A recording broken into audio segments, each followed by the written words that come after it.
G'day everyone, my name is Stephen and welcome to another episode of the Bamboo History Podcast. For those of you who don't know, the Bamboo History Podcast is a podcast on Chinese and East Asian history. If you like this type of content, please subscribe to my podcast right now and follow my Instagram as well at Bamboo History Podcast. Today's episode will be different because we have a guest who will be joining our show today. He's my mate Davo. We've known each other for 10 years now. He's passionate about Chinese history just as much as I am. And yeah, he's coming onto the show to talk about the development of Malaysian Chinese identity throughout history.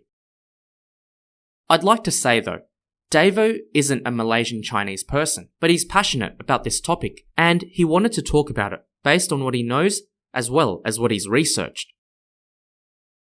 In my opinion, the whole point about history is to create discussions and forums where people can discuss historical topics of interest. Because, through discussion, this is how we spread knowledge. So yeah, that's why I was keen on having Davo on the show. I also encourage everyone to comment on our discussion as well, as it will be great to hear your thoughts on the development of Malaysian Chinese identity, especially if you are Malaysian Chinese.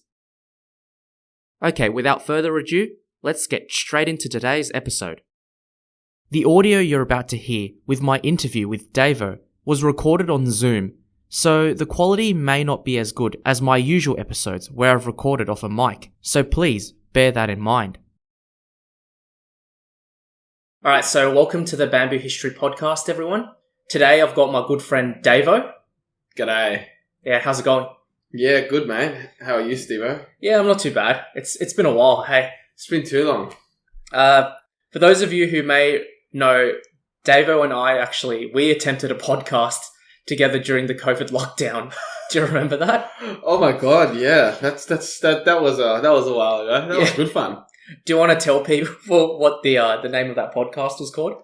Yeah, sure. So that podcast was called the Y Factor Podcast. Yeah. Y being the letter Y of the alphabet. Yeah, like Y as for in yellow. YMCAY. Yeah. Yeah, so I remember we did a few episodes on that, just talking about the Ys in life. Yeah, like why do Japanese eat salmon sashimi?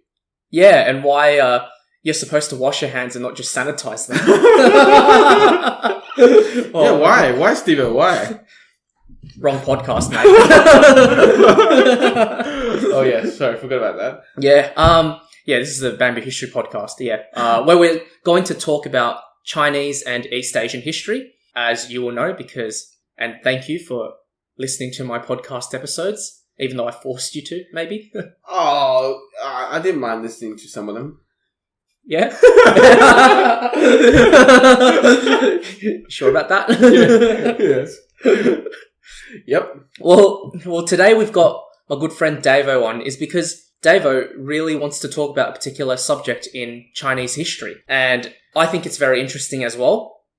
So the topic is the development of Malaysian Chinese identity, and it was something that you're pretty keen to talk about, even though, you're not Malaysian Chinese, but, no one has to take that in consideration. Absolutely. Yeah. I mean, a lot of people who call themselves sinologists, aka academics of China and Chinese history, they're white people. Yeah, they aren't even Chinese as well, so, So yeah. Well, yes, I want to talk about this topic because Malaysian Chinese identity and history and culture is something that I've always been very interested in. Yeah. Malaysia is one of the places in the world where there is probably the strongest preservation of Chinese culture, language, and traditions outside of Greater China. Also, not only that, there is a big diasporic Malaysian Chinese community in other countries, in other Western countries like Australia and New Zealand, and that community has contributed a lot to Chinese culture as a whole as well. Yeah, Michelle Yeoh is a very famous Malaysian Chinese actress. Yes. Who recently won an Oscar. She won an Oscar. Yeah. Everything Everywhere All at Once. Yeah, it was a really great film. Yeah, she's very famous. across the Chinese sphere. Absolutely. And she is from Ipoh, which is the capital of Perak state in Malaysia. Oh, wow. Okay. And same as you, I've been curious about, I guess, how the Malaysian Chinese came to be and where they came from and when they came from. And obviously, you being interested in this topic, you did some digging yourself, right? So you're able to sort of tell us where they came from, when they came from, right? To us and all the other bamboo historians out there. Absolutely. I've done quite a bit of reading into the subject. I recently travelled around Malaysia as well, to Kuala Lumpur, Ipoh and Penang, and I've met a lot of locals, chatted with them, visited a lot of the museums, tried a lot of the foods, and got to understand a lot about how the Chinese community came to develop into what it is today. Yeah. Is that the only reason why you think you're a legitimate guy to talk about Malaysian Chinese history? Because you went to Malaysia for a week? I would say that gives me a strong leg, but I would say someone else who's been to Malaysia for 2 weeks might do a better job than me. Oh, okay. It's not me, by the way. Guys. Yeah. Have you been to Malaysia? Yeah, I have. I went for a few days, but only Kuala Lumpur. Okay, so I'm more qualified on the subject then. Okay, sorry, Davo. All right, you keep going.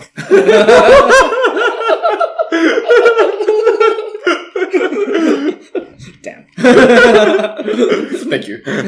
Just got schooled. Yep. All right, sorry. Yeah, keep going. So, I guess what was like the earliest evidence of Chinese people coming into Malaysia? Well, the earliest evidence of Chinese migration happened in between the 15th to the 16th century. Now, from what I've read about and what I've spoken to people about in Malaysia, basically a lot of those were people from the southern province of China, specifically Fujian province. And a lot of them came to the Nanyang region, and that's the Chinese term for Southeast Asia. Yep. Specifically, what is modern day Malaysia, Singapore, and Sumatra. Mm-hmm. And they came in search of better economic opportunities because those communities in southern China, they were quite impoverished at the time, and they saw that there were opportunities for them to either work as labourers or to start businesses over there. And that would have been what sort of time period? So that would have been in the earliest traces were in the 1600s, I believe. But I think the greatest numbers of Malaysian Chinese, they sort of came over during the 1800s. That was the start of the biggest number of migrants. Yeah, and as you said, it was due to poor economic conditions back in China at the time, and as I've also covered in my previous episodes, insurgency and civil wars like the Taiping Rebellion as well, which drew a lot of the Hakka people away from China to other parts of the world. Yes. That's right. And a lot of the people were obviously from southern China that were probably the most economically deprived around that period of time within China. And so the earliest Chinese migrants that came over, they were mostly male. Yeah. They were actually exclusively male at the time from Fujian province. And they went over to the Nanyang region. And because the males went over, because, I guess it was uncharted territories, it was quite harsh, it was men who went there. And obviously they wanted to start families sometime. And what they did was they ended up marrying local women, and the locals in Malaysia are the Malay people. That's an ethnic group in Malaysia, the majority ethnic group in modern day Malaysia. I'm assuming because the children were half Malay and half Chinese, from my knowledge, they formed almost like a culture of their own. It developed into their own sort of culture. Absolutely. So naturally, it was a fusion of two cultures. And what this resulted in was the creation of a group called the Peranakans. Would you be able to spell that for our listeners who want to look this up? Of course. So Peranakan is spelled Peranakans.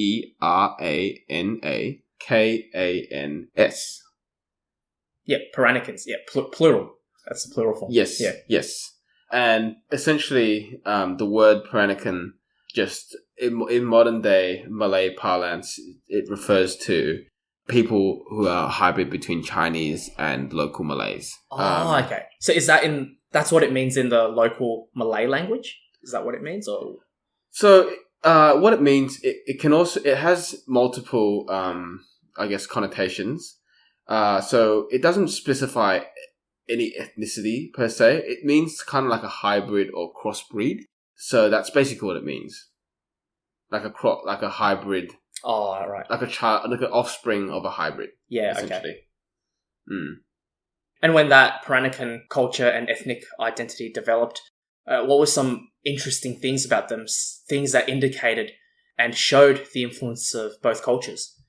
Yeah, so what's interesting about the Peranakans is that at the time, there was no requirement for a couple, for a non-Malay Muslim male who married a Malay Muslim girl to convert to Islam.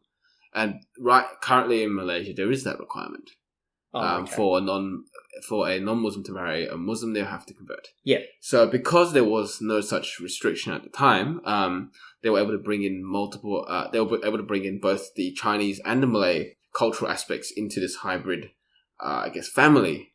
And so what some of the uniqueness over there is that they created their own food and their own culture. So for instance, women, they didn't wear traditional Chinese qipao. They wore the kebaya, which is a garment for women in the Malay Peninsula and also the Indonesian archipelago. And they made some modifications to it, I guess, to add a little bit more Chinese elements to it. It was the Peranakan kebaya is a bit more form-fitting compared to the Indonesian and Malaysian one. And also, their cooking was quite unique. I'm sure all of you guys have at least heard of what a laksa is, right? It's the noodle with the creamy soup sort of dish, isn't it? Yeah, creamy soup. Yeah. A bit spicy, perhaps. Yeah, that was a bad description. You can probably do better than me, Davo. Oh, look, I don't think I'm the best descriptor of food. But I would say, creamy soup, bit of chili in it, bit of coconut milk, and often got chicken and vermicelli noodles in it, and actual noodles as well. So what's interesting is that the migrants from the Peranakans, they were mostly descended from men from Fujian province in China. And people from Fujian province are not known to eat spicy food. They're known to eat food with mellow flavors. And what's interesting is that after they were in Malaysia and, married Malay women and adopted some Malay culinary ingredients, they started eating more and more spicy foods. And laksa is a good example of that. And their ancestors would not have eaten that. And there's a lot of ingredients that, I guess, Malay Chinese use, such as sambal and curries and chicken curries that they would cook, which wouldn't exist in China. Yeah, I've never heard of those things at all when you talk about Chinese cuisine these days. No, they wouldn't know what it is. So that was a development, a native development. They also created this dessert called kueh, which is it's like a gelatin kind of dessert that it's colorful, got lots of colors. Base color is green. They're like sweets, and they're like jelly-like sweets, sweet cake-like things. Kueh? Or que in Spanish. Kueh? Sorry, it just sounded very similar to in Spanish. So how do you spell kueh? Kuih or Kueh, one or the other. I'll look that up. I've never heard of that before. That's why. Yeah, so that is quintessentially Peranakan, or as they would call it, the other word for Peranakan is Nyonya Baba. What does Nyonya Baba mean?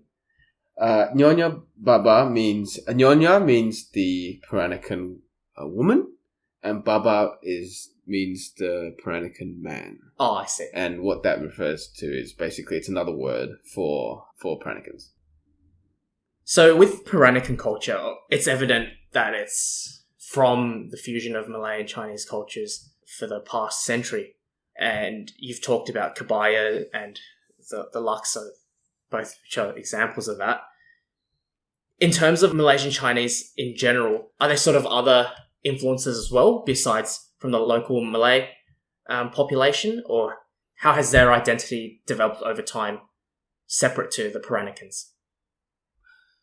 Yeah, so I suppose what you could say, what happened was that obviously they went over to the Malayan Peninsula in, from the 16th, 17th century onwards.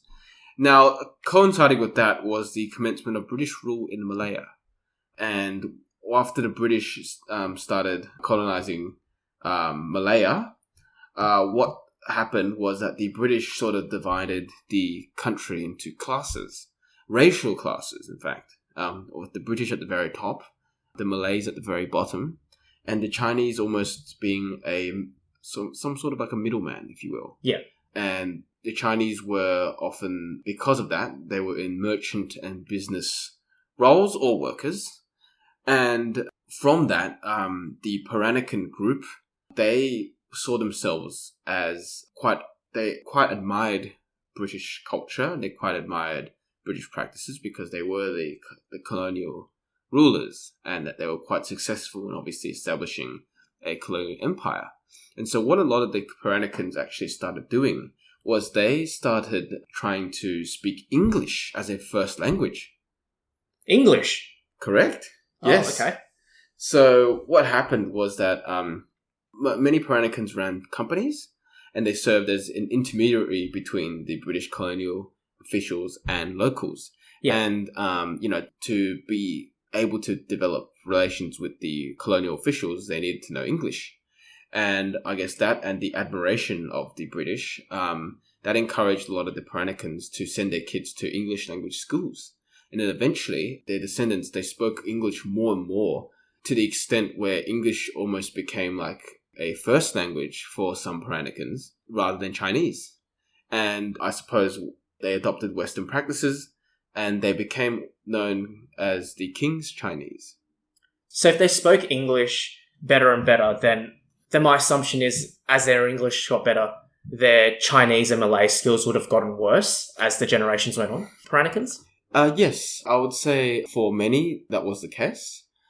For instance, Lee Kuan Yew, the former Prime Minister and founder of Singapore, he was born into an English-speaking family. He couldn't speak any Chinese. Really? I thought he could. He learned Chinese later in life. Oh, okay. He learnt Chinese and Malay later in life, but his first language was always English. And that's his mum was Peranakan, and his dad as well. And what that meant was they wanted to be as close to the British as they could, sending their kids to British institutions in the UK to study at universities there, and then come back and then run businesses in Malaya. Yeah. So yes, that group was incredibly westernized. Now, what's interesting is after Malaysia became independent, then obviously, Malay became the official language. And so these days, the descendants of Peranakans, they would know Malay for sure because it's a national language. And also, I would say that even though most of them spoke English, they would still know Chinese dialects. They wouldn't speak it as often as English, but they would still know Chinese dialects like Hokkien and perhaps Teochew and Cantonese as well. So it's actually quite interesting, and maybe as us as well, being a second generation of immigrants, it kind of varies between the children of immigrants, that some may be more inclined to accept Western culture or the culture of the country that they've adopted versus the culture of where they came from. Mm-hmm. Now, it's very interesting to listen and learn that the Peranakans adopted Western culture a lot more than perhaps the other Chinese Malaysians.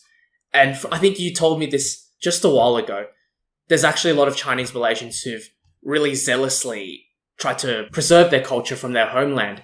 And they've done a lot of things to keep the culture of their ancestors alive, in contrast with the Peranakans who've probably tried to adopt that more westernized approach. So I was really curious, for the Chinese Malaysians who tried to preserve their Chinese culture, how did they do that? And how can we see that today? Yeah, so that's interesting. And what I found particularly unique about Malaysia and its history of Chinese migration is that there were numerous waves of Chinese migration. Now, we were talking predominantly about the Peranakans, and they were the first generation of Chinese migrants and their subsequent descendants. So what allowed them to become wealthy and influential was the fact that they ran companies and served as, intermediaries with the British and the locals. A lot of them became very, very affluent. And you can see that if you go to Penang, there are a lot of Straits Chinese architecture buildings, and in those buildings, and then specifically in, for instance, the Peranakan Museum, there are so many examples of opulent Chinese ceramics, paintings, furniture. All that is astounding. And Straits Chinese, is that Peranakan? Is that another name for Peranakans, or is that different? Yes, that's a general name for, Chinese from Malaysia and the Malayan Peninsula. Yeah, but it can refer to other Chinese that are not Peranakans. But when we talk about Straits Chinese architecture, Straits Chinese furniture or porcelain, usually it refers to Peranakan. Gotcha. So they became very, very wealthy, and part of their wealth involved running companies, and some of the activities of these companies, they required laborers and people to work in those companies. And in the 19th century, what happened was that tin mines were discovered in the state of Perak, in Ipoh, in Taiping, and in several other places. And tin was a very lucrative resource back then. And the Chinese in the Peranakans, some of them ran those companies, and they needed laborers. And what they did was people in China that were obviously in need of money and work, they would come over to work in laboring jobs. And Perak in Ipoh, the city in Perak State, which we mentioned was Michelle Yeoh's hometown. Yep. Yes, that's right. That was settled by Cantonese migrants from China who came to work on the tin mines. The people of Ipoh, many of them are descended from those tin mine workers, and they speak Cantonese there. They don't speak Penang. They don't speak Hokkien, which they do in Penang. And that's very interesting because in different cities in Malaysia, there is a predominant Chinese dialect, which is different from other cities. And I've actually read that, the capital city of Malaysia, Kuala Lumpur, is predominantly Cantonese Chinese migrants for exactly the same reason, because that city started as a tin mine settlement. Yes, that's right. That's right. So, yeah, I would say that a lot of the Cantonese that came over, they were often, but not exclusively, working on labouring projects in the Malay Peninsula. And what that resulted in was, interestingly, different views of contrasting perceptions of each Chinese groups. The Hokkiens, especially the Peranakans, they saw themselves as better than the Cantonese labouring Chinese that came later on, because they were more affluent and they spoke English. And what's interesting for those communities that came later on is that because they were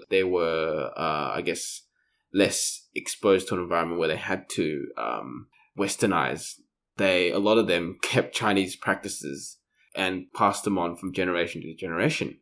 And so even though Cantonese is not a language that is taught in schools, for instance, many of the descendants of Cantonese migrants can still speak Cantonese today. Oh, really? Yeah. And so you did mention that there were different groups that were based in different cities in Malaysia. So with Penang, it was the Hokkien. That's right. And then with cities like Perak, Kuala Lumpur, which started off as tin mines, it will be Cantonese, and they tried to preserve that culture. Yeah. So at the time, there was no national language in China until the Republic of China took over and established Mandarin as the official language.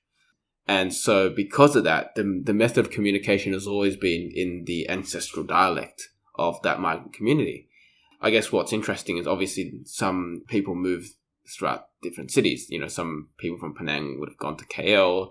Some people from Ipoh would have gone over to Penang. And then you also get other migrants like Hainanese people who've gone to KL and Singapore as well. A decent amount of Hainanese went over to Singapore and also to Penang. And then you also get people from Teochew who go to those places too. And so interestingly, like in a place like Penang, you can get people who can speak and understand multiple Chinese dialects because they might have a neighbor who is Hokkien, a neighbor who is Teochew. And then, you get people who can understand multiple different Chinese dialects, not necessarily speak it to a full fluent level, but they can understand and at least communicate to some degree in multiple Chinese dialects, which not the case in many parts of China itself.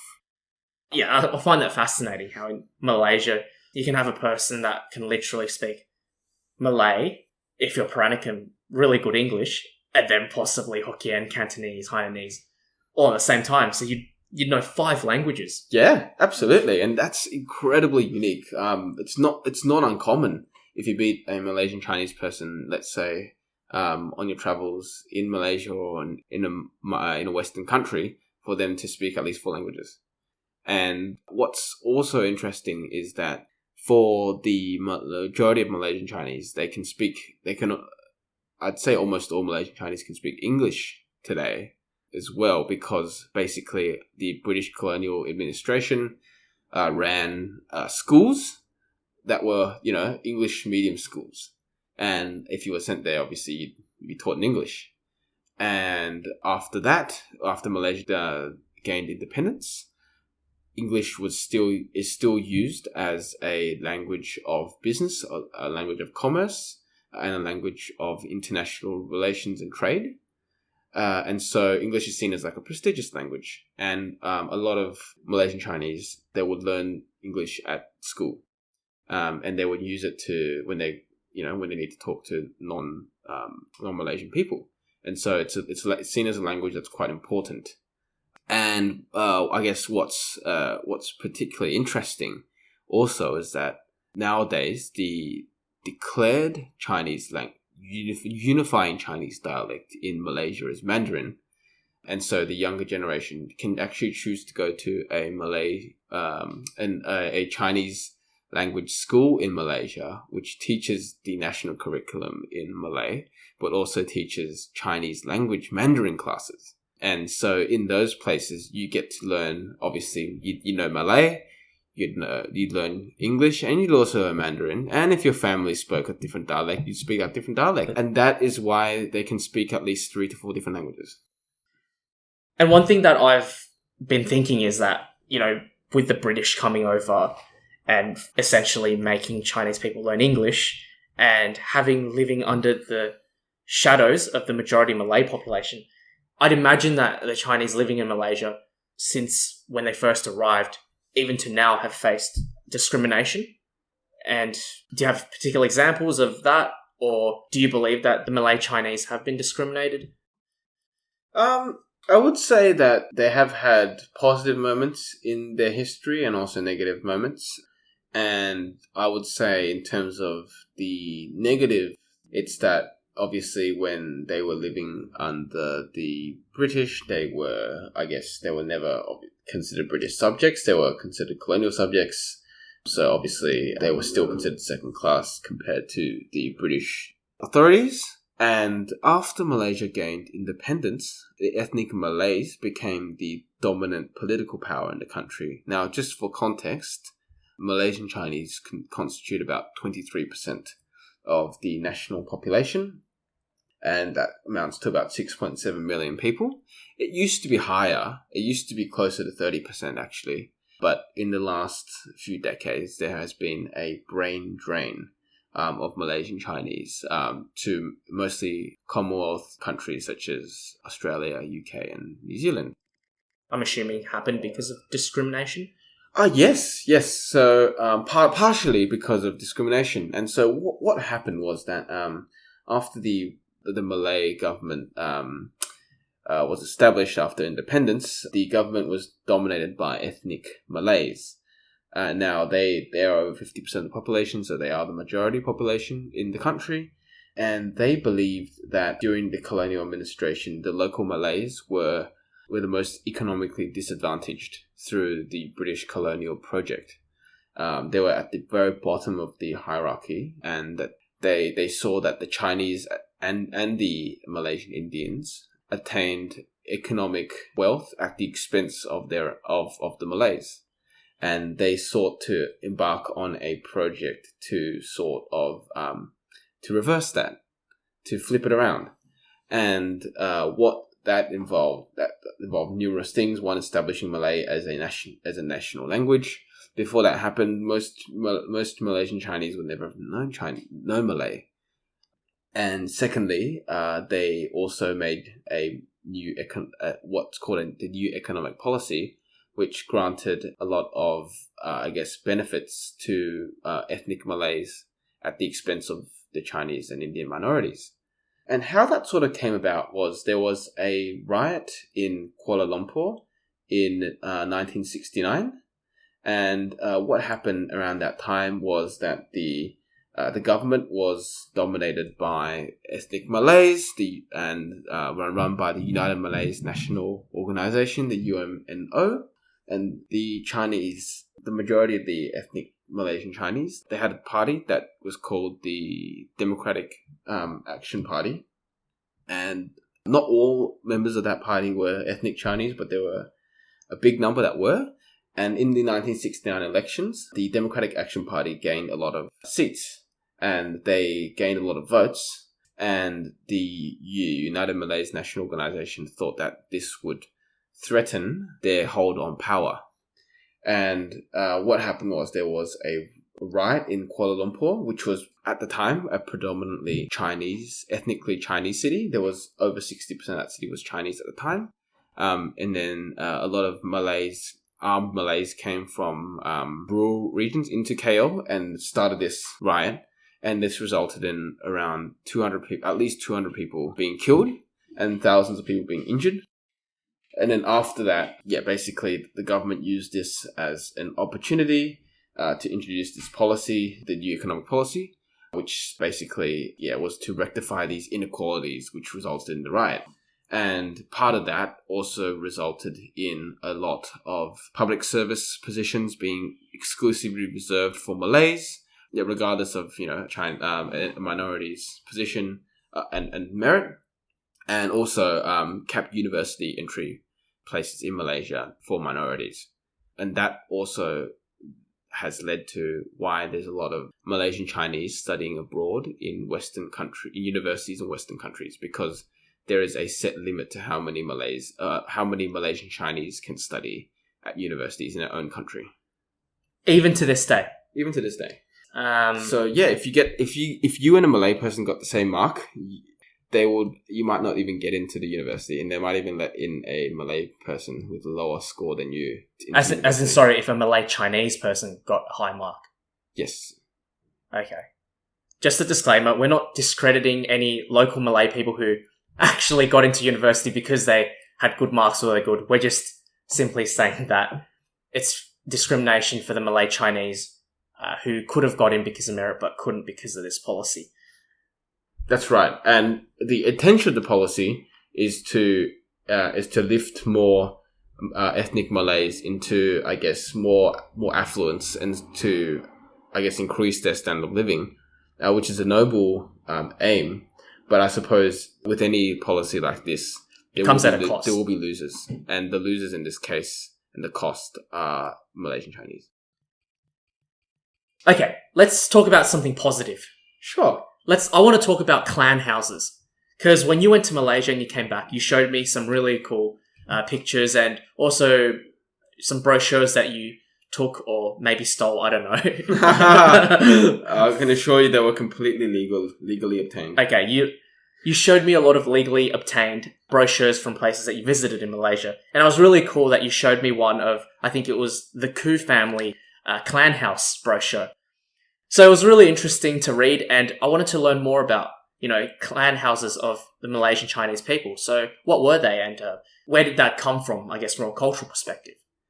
So, clan houses are a component traditional Chinese culture, I'd say, for many, many generations. Clan houses were established by Chinese families back in China as well to serve as a meeting point and a gathering point for members of a Chinese family, aka clan, and also to venerate and worship that Chinese family's ancestors. And ancestor worship is a big part of Chinese culture because the main reason is that they worship the ancestors who have been able to provide what the family has today. It's a token of gratitude and to never forget where you came from. So with these clan houses, are they brought over by the families that come from China?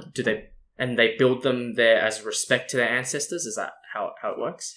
So what's interesting is that the early Chinese migrants and also the later Chinese migrants too, they established clan houses as a sort of like a gathering point for the family in a foreign land. And what they would do is that for the families that were more affluent, they would build a clan house for their own family. So you'd have like you mentioned, the Ku family, and then there would also be one for like the Chia family, and so on and so forth. And what does that mean for the families that were less affluent? Well, in Penang at least, what some of the clans did was they actually banded together. So you might get someone from, let's say, the Chen family or the Zhao family, and then they would band together and create a ancestral hall with pooled money, so that they can have a place where they can still venerate their ancestors. And it's very important for the family because that allows, I suppose, the family to always have a way of recording their history and their heritage, and also have a place where I guess they can meet in safety, particularly because they are in a foreign country. Yeah, that's right. Not to mention the fact that their earliest ancestors, who are venerated in these temples, are literally gods. That's right. Their ancestors are literally considered as gods deserving of worship. So to all listeners, if you're Chinese, the best part of being Chinese is if you die, hopefully when you're very, very old, in hundreds of years' time, you'll literally become a god. So if you're not Chinese, think about becoming one because based on ancestral worship, you literally become a bloody god. Yep, and then your great-grandson will get on his knee and pray in front of your portrait. That's pretty cool, I'd say. Not that I want to die now, but I just want to say, 2, 3, 400, 500 years' time, me and Davo, we'll be gods, so... Oh, I can't wait to have a whole bunch of people, just pray to my picture. Pray to your picture. And burn incense in my face. And deliver rice and fruit and stuff to you. Yes, and cook meat. Okay, well... So I thought the clan houses were heaps interesting, and you certainly did learn a lot from your trip to Malaysia. I would just say that it's very unique that the Malaysian Chinese have been able to preserve their culture, their language, and their heritage over hundreds of years living outside of China. I mean, if you compare the Malaysian Chinese to other Chinese diasporas, let's say in the US, Australia, or let's say even in Thailand, there was, I guess, a bigger societal push towards assimilating migrants into the local culture. All Thai Chinese were required to change their surnames to a Thai surname, and oftentimes those Chinese diasporic communities, they lose their linguistic abilities over time because they're taught in the local language in those countries. And I suppose because of that, you get third, fourth generation Chinese in those places that can't speak Chinese fluently. Whereas in Malaysia, what's very interesting is it's the only country outside of Greater China with schools that dedicated to Chinese languages in high school and primary school, in addition to obviously the local language. And there is a very strong, I guess, effort to keep Chinese language and culture alive. And that's very unique amongst the Chinese diaspora. And yeah, obviously a lot of Malaysian Chinese have become quite prominent in the global stage, like Michelle Yeoh. Obviously, there's others like Jimmy Choo. He's Malaysian Chinese. Jimmy Choo's from Penang. Oh, well, Ronnie Cheng as well, the comedian. Yes, Ronnie Cheng. Yeah, and I love badminton, and I'm a fan of Lee Chong Wei. Yeah. Lee Chong Wei is perhaps one of the best badminton players ever. Lin Dan would have something to say about that, but yes, that's a fight for another day. Yeah, I agree. And even looking at home, like in Australia, depending on who you are and which family you come from, you might not even preserve your ancestral culture at all. So for the Malaysian Chinese to do that, it is very impressive. Okay, in the interest of time, we're going to wrap up now. But before we go, Davo, you've really taught us a lot today about the Malaysian Chinese and their history over time. So if you were to do a quick summary of how the Malaysian Chinese identity has developed until now, how would you summarize that? I would summarize it as a community which migrated during economic hardships to a foreign land, persevered in those places, in unfamiliar territories, built a community and a life for themselves, maintained strong connection to their culture and heritage. I would say for many of them, they gained economic prosperity. And also, they're one of the most resilient communities I know because they've gone through so much in their history, and yet they never give up, and they have a very strong grit to survive wherever they go, whichever country they migrate to next. Big shout out to the Malaysian Chinese out there. Good work and keep it up. So, yeah, that brings an end to another episode of the Bamboo History Podcast. I want to thank Davo for coming onto the podcast to share his opinions and knowledge about the Malaysian Chinese. Oh, you're most welcome. Thanks for having me, Steve. I'm glad I could contribute part of my knowledge on the subject. To inform our listeners here, and I hope they walk away with a greater understanding and appreciation of this very resilient Chinese community. But yeah, I think, guys, if you can have a chance, go to Malaysia and explore, because you'll be astounded by what you find there. And do try some laksa. Do try some char kway teow. They are phenomenal dishes. They are. I concur to that. It's delicious. Yum. I'm kind of mouth-watering now. Let's get some. Yeah, maybe we should just cut it now and just get some laksa and char kway teow. I think that's a great idea. Yeah. All right. Well, in that case, we're going to go now. So thanks everyone for listening. Thanks, Davo, again for coming on to the Bamboo History Podcast, and enjoy the rest of your day and evening, everyone. And I'll see you all next time on the Bamboo History Podcast. Wheel. Bye-bye. That was great. That was good, man. Yeah. Good job. Yeah, good stuff. Yeah, my boy. Woo. You still recording? No. Oh, cool. Because the sound's still going. Oh, okay. Yeah, that's fine. Yeah. Okay. So yeah, that's it. That's the end of the episode of the development of Malaysian Chinese identity. Huge thanks to Davo again for coming onto the show. I will definitely read more into the history of Malaysian Chinese, and hopefully I'll do another episode in the future as well about this topic.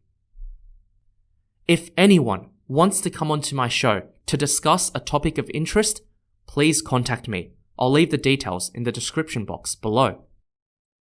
I would like to continue running episodes like this, where we just have candid conversations about history to spread knowledge. The caveat, though, is if you want to come onto my show to talk about history, it needs to relate to Chinese or East Asian history. And yeah, don't forget to subscribe to the podcast and also follow us on Instagram. I'll leave all these details as well in the description box below. Okay, that's it for today. Thanks everyone for tuning in. Enjoy the rest of your day or evening, and I'll see you all next time on the Bamboo History Podcast. Bye for now.